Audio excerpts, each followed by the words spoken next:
Hey there. Okay, if you have 10 minutes to spare, you can help me celebrate someone in the music industry. Welcome to 10 Minutes with Todd at Beyond 615. My name is Todd Stach.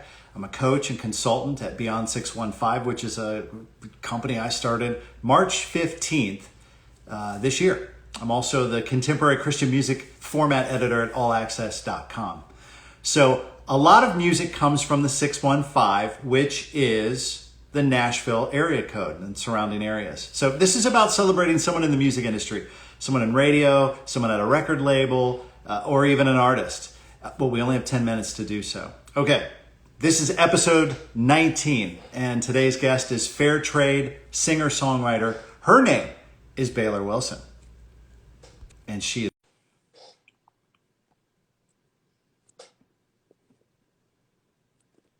I sent her a request. Here she is. Okay. Hey. Hello. It's very nice to meet you. Nice to meet you. Thanks for having me. Yeah, no problem. I actually saw you last week, but we did not meet. Where? At that event in Franklin. Were you saying? Oh, yes. Yeah, you yeah. were there? I was there. At the church. Yeah, I was like, I've got to talk with her on Instagram. So yeah. Yes, where my new song played and then it cut off. It did. We're going to talk about your new song here in a second. First, I want to keep us on schedule and set a timer for 10 minutes. So let's do it. Set a timer for 10 minutes. Okay, 10 minutes and counting. Okay. Your Siri is from Australia. She is. Mine is British because I often try to sound British. British. I always get those confused when I try to. Yeah, I know. I start Australian and I end up West Virginia or something. Yeah, totally. I understand. Or if I meet an Aussie and I talk in my fake British accent, the face of disapproval that I get is unbelievable. So anyhow. Okay, for those who don't know, Baylor, I know you were out on the road like to 40 some radio stations this past spring, but someone who finds this video in the future or now may not know your story. And so you told that story last week, which I found so fascinating. You actually ended up saying just 2 words to answer a question, why you were so different. What happened?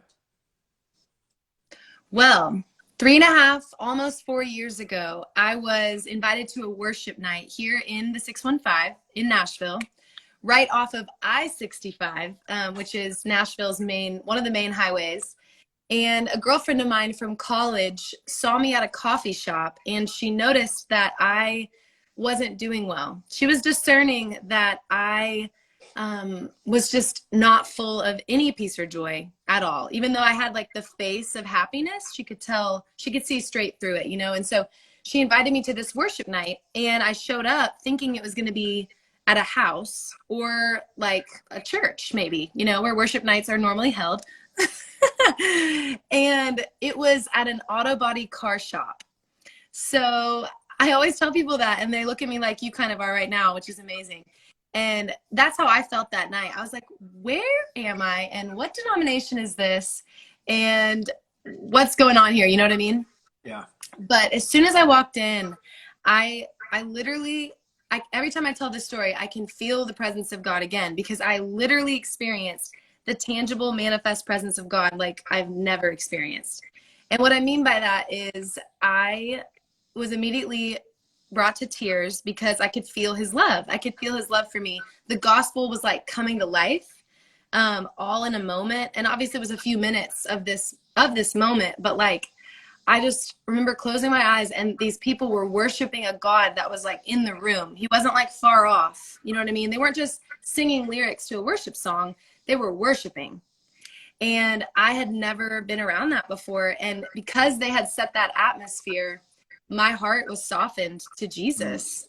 And it was so powerful. So when people after that night happened, friends of mine would say, Baylor, you're so different, because I gave my life to Christ that night. I didn't know that's what I was going to do that night, but I did. I was so thankful. And they would say, you're so different. You don't want to come out with us. You don't want to, like, you just want to read your Bible. I'm like, yeah, you guys don't know what I was saved from. and then they would say, what happened to you? And after telling the testimony at least 15, 20 times, I shortened it down to 2 words. I said, you know what, guys? Jesus happened. So, yeah. And that birthed a whole song then. A whole song, a whole lifestyle change. I mean, talk about, I mean, I was born again, y'all. Jesus literally saved my life. So yeah, then the song came, which was such I just felt like a gift from the Father, you know, to just like write that song through me. Because I had the life change, and then I was able to write this song with two friends of mine, Jeff Pardo and Hank Bentley, and who are Nashville people, and they're awesome. Jeff's the producer of Jesus Happened. And I remember telling them the story the day we wrote, and they were like, wait. Have you written Jesus Happened yet? And I was like, no, that's a really great title. Considering when you're a Christian, everybody has had Jesus happen to them, you know, at least once, but then he continues happening. So that's what made me so happy about the song.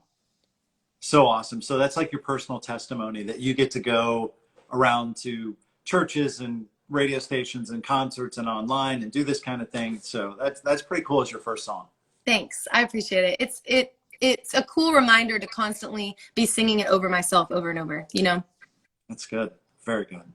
For those who don't know, you were also on season 29 of Survivor's San Juan del Sur.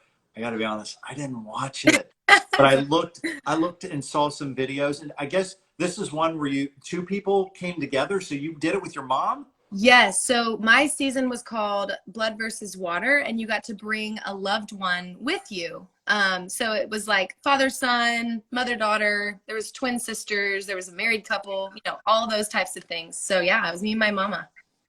How did that work out? Did you guys have any like moments where you kind of went head to head on some stuff?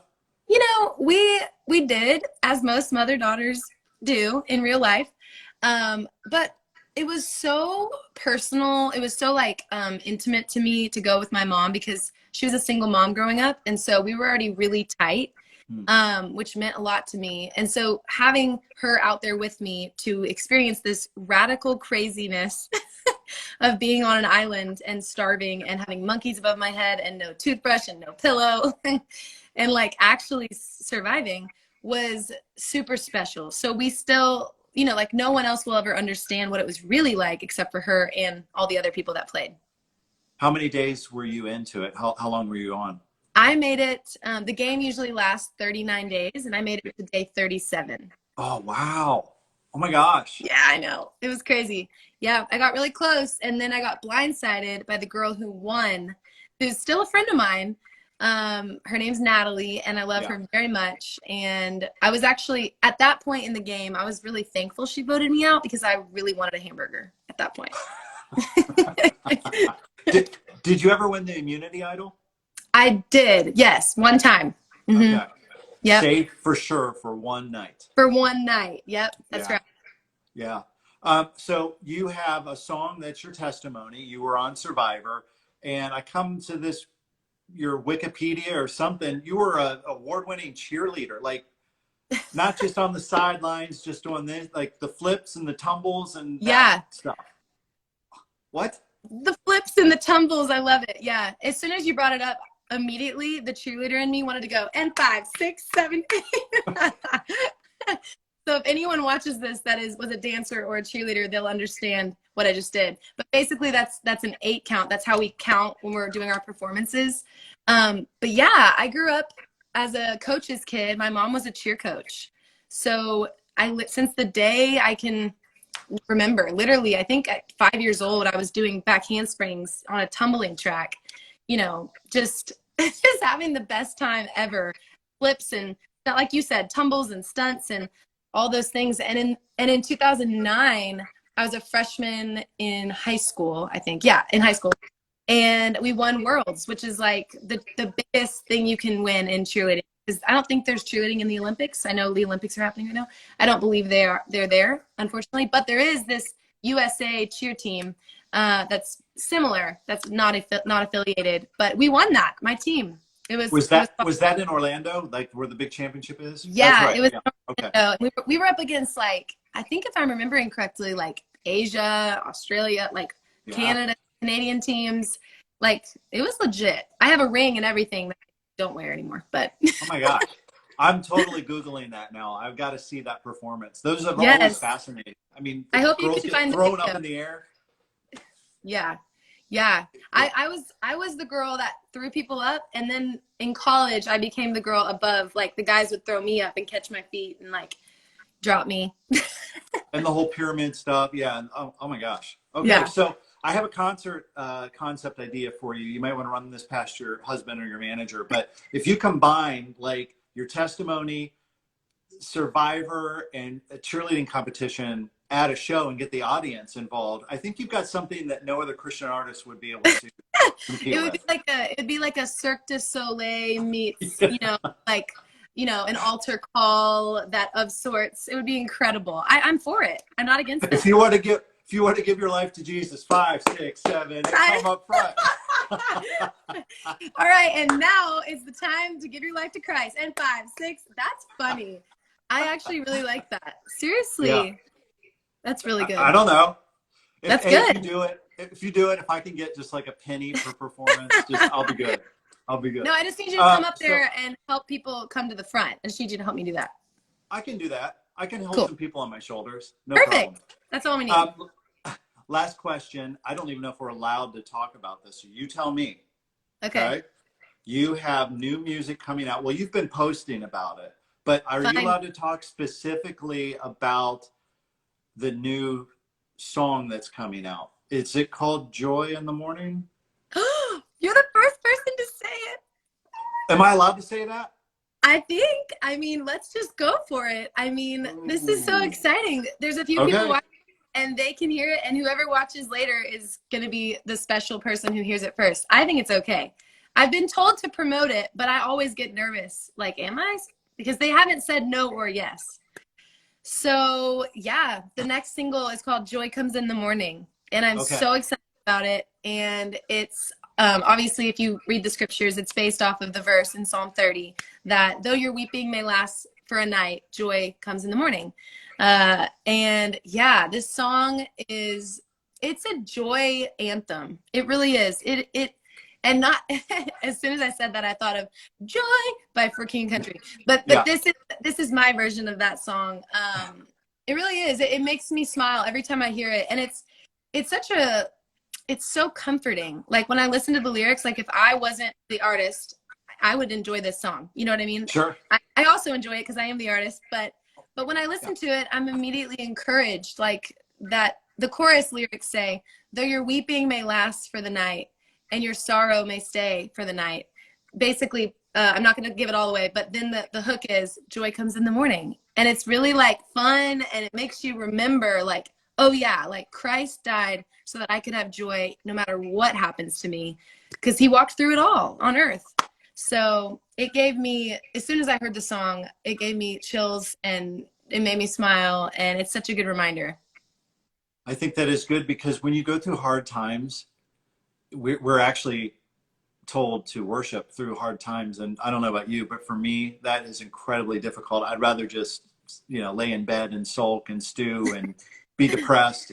But when you turn that season of hardship into worship, that sounds like kind of what the song's meant for, right? Because there's joy coming in the morning. Yeah, absolutely. Well, there's so many people that I've met and I've experienced myself, like in seasons of hardship, in moments of loss, there's an opportunity to be closer to Christ than you've ever been. Like I think I'm not saying you have to go through something hard to be close to him, but I am saying when you do, you can be closer than you've ever been if you lean in, because he really did experience loss and pain and trauma more than any of us ever have combined. So whenever I think about that, I get sobered up. Like you said, like it's easy to just sulk and go into our flesh and kind of like feel bad for ourselves. And I think when the Lord calls you out of that through his word, I immediately am like, oh my gosh, what am I thinking? You died for this. Thank you, Jesus. You know what I mean? And that joy is what he paid for. Like he paid for me to remember and to experience joy in the midst of the worst circumstances.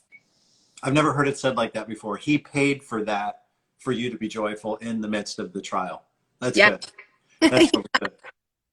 So the song comes out August, like a week? August 13th. So 2 weeks. Like 2 weeks. Yep. Yeah. So tomorrow's Friday, and then I guess it's 2 Fridays from then.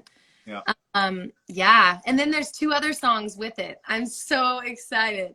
So you got yourself like a little EP going on. A little EP, yeah. I announced the awesome. EP. I announced the EP yesterday or the day before on a little Instagram reel, and I was doing Yeah. like 10. I love your 10 minutes with Beyond 615 because I did 10 seconds of each song. So. Oh, cool. Yeah. Awesome. Well, I can't wait to hear it. I can't wait to hear it on Christian radio and streaming wherever you stream, and you'll remind us all through the fall to have joy in the morning. Amen. Every morning. All right. Well, thank you for taking 10 minutes of your evening to spend with little old me, who is just little old me. So thank you. We're all little old me's. That's okay. We got a big, big God. That's true. God bless Blessings you. to you. You are so very welcome. Take care. See ya. Have a good night. Bye.